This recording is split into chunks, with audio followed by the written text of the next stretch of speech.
our resource person about the DNA? How long will the test take before we have the result? Actually po ma'am, ang process po natin, upon receipt of the sample, it will going to take 7 to 8 days bago po makapag-generate tayo na. So since when did you start the DNA testing? Of Started, 163 bones, according to you. it started July 10, then naka-receive na po kami. At doon na po, nagkakaroon pa rin po kami ng examinator, DNA examinator. Yeah, but what did you say about the number of days? 7 to 8 days po yung You're supposed to process. have a result already. Yes ma'am, may result po na... How come it's August already? Ma'am, actually, yung August po ay hindi pa po lahat kumpleto. Yeah, Meron but pa po tayo... With regards to the 163 human bones, syempre examine niyo yan separately, di ba? You Yes. cannot examine them all together. Yes If ma'am, it started on July 7, July some- 10. is it July 7? 10 po, 10. July 10? Yes ma'am, Now is August already, yes po. and you said 7 to 8 days. So, dapat kahit papano may resulta na tayo. Yes ma'am, actually may result po tayo. How many months to the 34 missing sabongeros?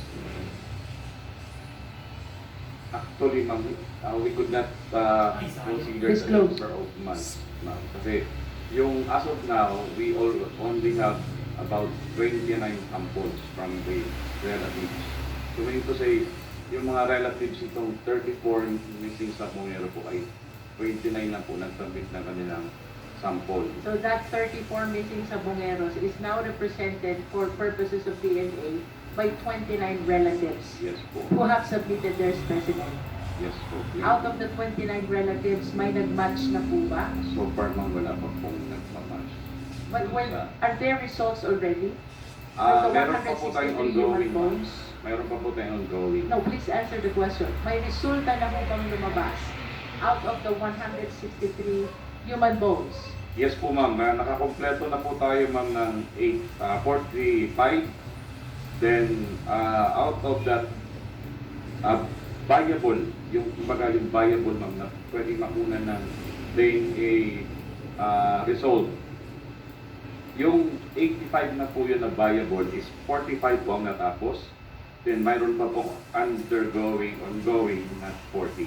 Okay, doon po sa 45, Yes ma'am. according to you, tapos na, may Yes. nag-match po ba with the 29 relatives So of far, the 34 missing sabongeros? wala po ma'am.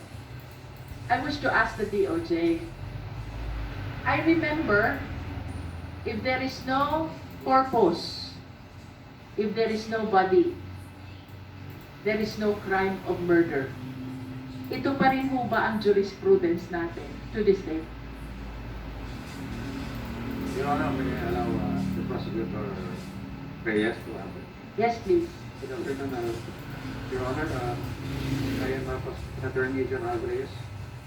For that answer, sa general rule, pag-aralan po natin sa law school na when it comes to the crimes of murder, it is really essential na kailangan Amount to saying, if from the 163 bones being examined for DNA, none will match with the 29 relatives, then no case of murder can be filed against your respondent.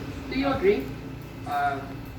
with candor, I do not agree, Your Honor, considering that at present, hindi pa naman po tapos yung ating ongoing operation sa Taal Lake. No, I am referring to 163 bones. Okay, Please base your answer on that. as Kung far doon as, sa 163, no? Walang mag-match doon sa 29 relatives. Yun lang 163 na yon. Is it correct to say that we cannot file a murder case out of that 163 bones? with candor, I still maintain my Your Honor na posible pa rin po. Kasi po, although meron naman po tayong ibang ebidensya, we can use other pieces of evidence to establish, halimbawa, Like what? for instance, it is capable of witness because Will Will the case of murder prosper with a plain testimony without corpus delicti? As a general rule, as May I- exception na ba sa general rule? Your Honor, if you're going to base our answer on the results na hawak po ngayon ng PNP Forensic Group, sa ngayon, hindi pa po pwede. But hindi po ibig sabihin nun ay at all, hindi na talaga tayo makakapag-file ng case for murder. Because as I have mentioned, yung ating search and retrieval operation sa Taal Lake is still ongoing. In fact, if my recollection is correct, Commodore Tubrilla did mention at this date, we are I still understand, different- Prosecutor Reyes, but I am anchoring my question from the 163 human bones which were submitted already from the DNA test, no? And this is actually a question pwedeng sagutin ni Attorney Kalinisan. Nagbago na po ba ang jurisprudence? In the case of murder, can it prosper without the corpus delicti? Your Honor, if I may, from what I know in the law, body of the crime or corpus delicti does not exactly or necessarily mean that is the body or a dead body. So, the body of the crime means yung kung kabuuan ng ebidensya. So, if you could prove murder using not a body, using other methods, then that is acceptable, Your Honor.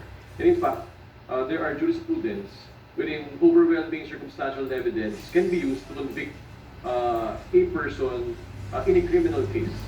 So that is allowed and that has been decided by the Supreme Court in numerous cases, Your Honor. In this case of missing Sabongero, I hope that there will be result favorable to the investigation.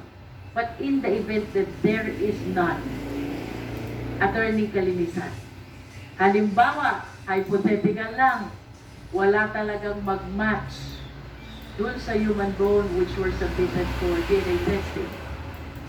What evidence do you think can still support this case? We can put weight dun po sa testimonial evidence of certain individuals, Your Honor. It's just a matter of appreciation. If we would give due weight dun po sa testimony po ng ating mga star witnesses, Your Honor. I think with regards to that issue, I am encouraging lawyers to study this one. Kaya bang mag-prosper ng murder case without the body of the crime?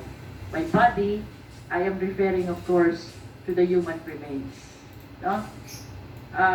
This is one case that the Philippine government is facing right now. Indeed, very sensational. But I do agree, this is a very challenging one. And I wish you all good luck. Sana, you will be able to establish the required amount of evidence to be able to seek justice for the family of these victims. Thank you. Thank you, Congresswoman Luis. Do we have any more